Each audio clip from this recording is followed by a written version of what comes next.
cho nó hộp.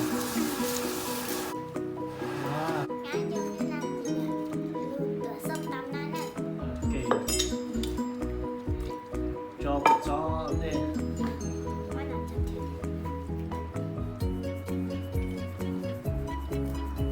Cho bột gió đây. Chờ đủ à, rất cho tao nhìn chị ấy.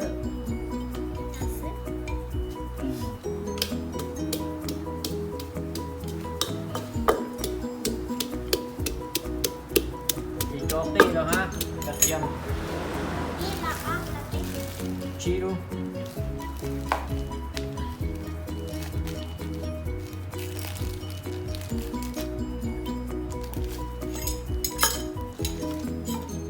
Ok, đó.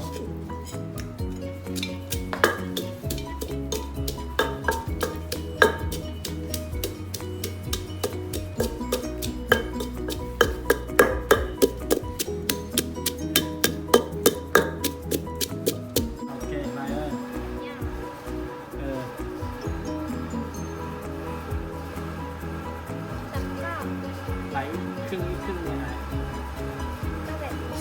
Gì ạ?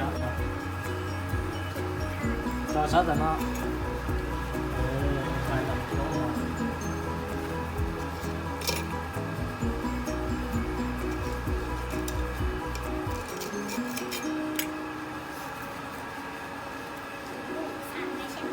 Rồi cua ít lúc hết phải học bật chơi ra, phải học bật chơi ra. Ok, việc này mấy đó.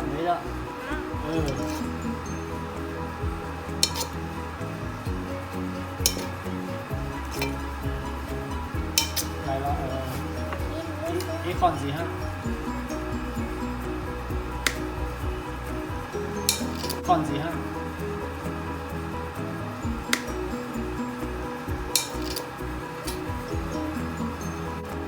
Cưng. Để cho nó tạm đi ra.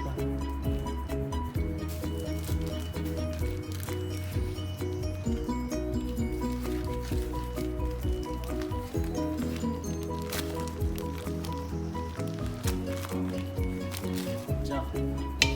Ok. Đúng rồi. Tôi ra.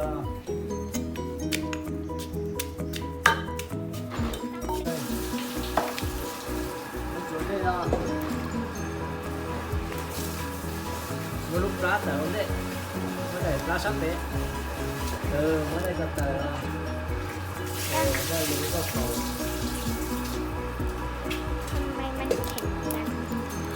Ok, có chưa đâu, nó lỏ ra, cho nó họ.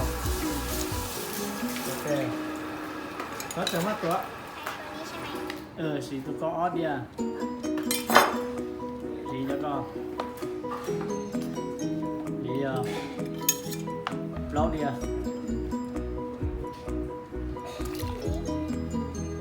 Mama. Cúi vô. Ý điện gì điện? Ý điện, ok, lo là. Chỉ tí nào muốn cho em bà lá đã lo. Ý vậy chứ.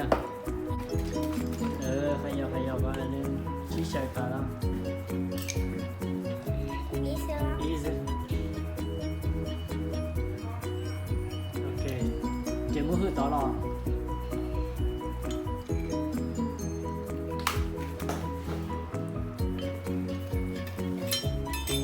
Hay dầu đó. Tiền đấy. Ok, tao rồi để nó mặc. Nó mặc tôi đó.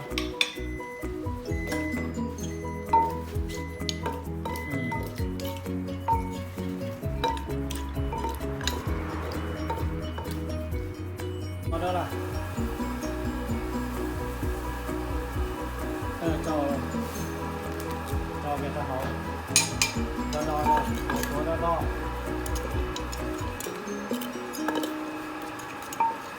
lại món nào đó lại món nào ấy giờ phải bắt cái này mất rồi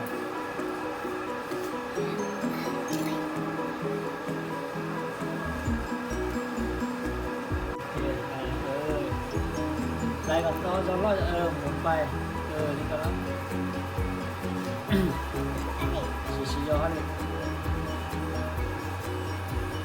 你天字啫，呢兩字。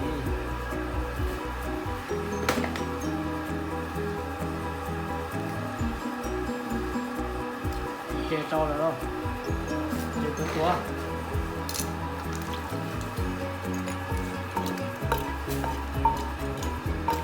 我就等動打到做咯。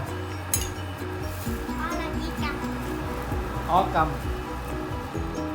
ít cho hậu ít con gì kia ít con đấy ok đi có rồi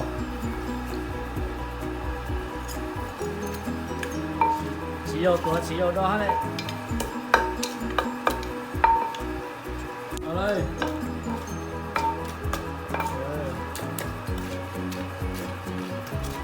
đo đấy sao đất để đo đấy đo tay đo phải lên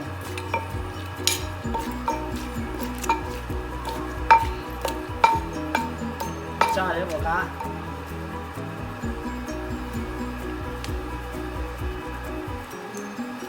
bỏ cá à mất tay là đo về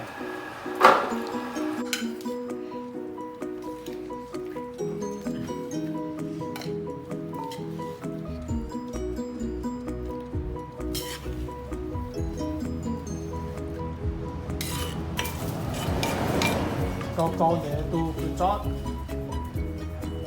con ra đó muốn được chót chia đó chia ha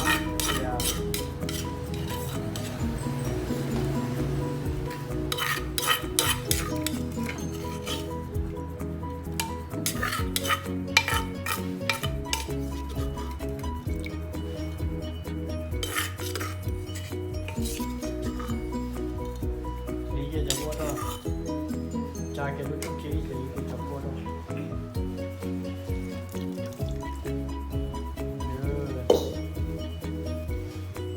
ra là sao phải giống đâu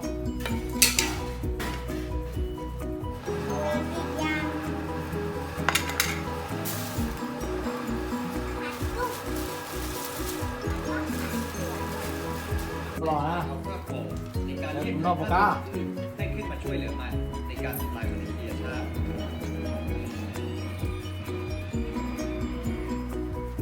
แต่ก็มีใจท่านบางตัวที่เลือกจะไม่รับว่าอาจจะเป็นเพราะมันนั้นก็มีพลังมากพอที่จะท้าชิงตำแหน่ง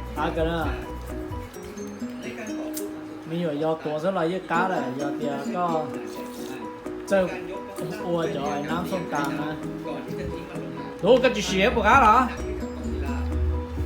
เรียกทำเหรอจากการเสียสละและพลังของพวกชาติรวมถึงการดึงดูดความสนใจของดร.เอมมาด้วยเครื่องมือออก้าที่ดึงความสนใจของกิโดล่าได้นานพอให้ก็อดซิลล่านั้นกลายร่างเป็นเบิร์นิ่งก็อดซิลล่าถึงแม้ว่าร่างกายของกิโดล่าจะมีความทนทานที่สูงปากกาได้หรอแซ่หรอปากกาได้จากเบิร์นิ่งก็อดซิลล่าได้และก็ได้แพ้กับก็อดซิลล่าในที่สุดแต่จากเหตุการณ์ในครั้งนี้ก็ทำให้โลกเปลี่ยนไปตลอดกาลและตอนนี้มนุษย์นั้นต้องเรียนรู้ที่จะอยู่ร่วมกับเหล่าไททันที่ถูกปลุกตื่นขึ้นแต่ว่านี่อาจไม่ใช่จุดจบของกิโดล่าสักทีเดียวจีเท่าเนาะหัวที่ขาดไปของการต่อสู้นั้นถูกเก็บกู้ได้โดยชาวประมงและถูกซื้อต่อโดยกลุ่มไบโอแคนาลิสคงไม่มีใครตอบได้ว่าในอนาคตนั้นจะมีสิ่งมีชีวิตรูปแบบใดมาตรงไหนน้ามาไปตัวด้วยอ้าว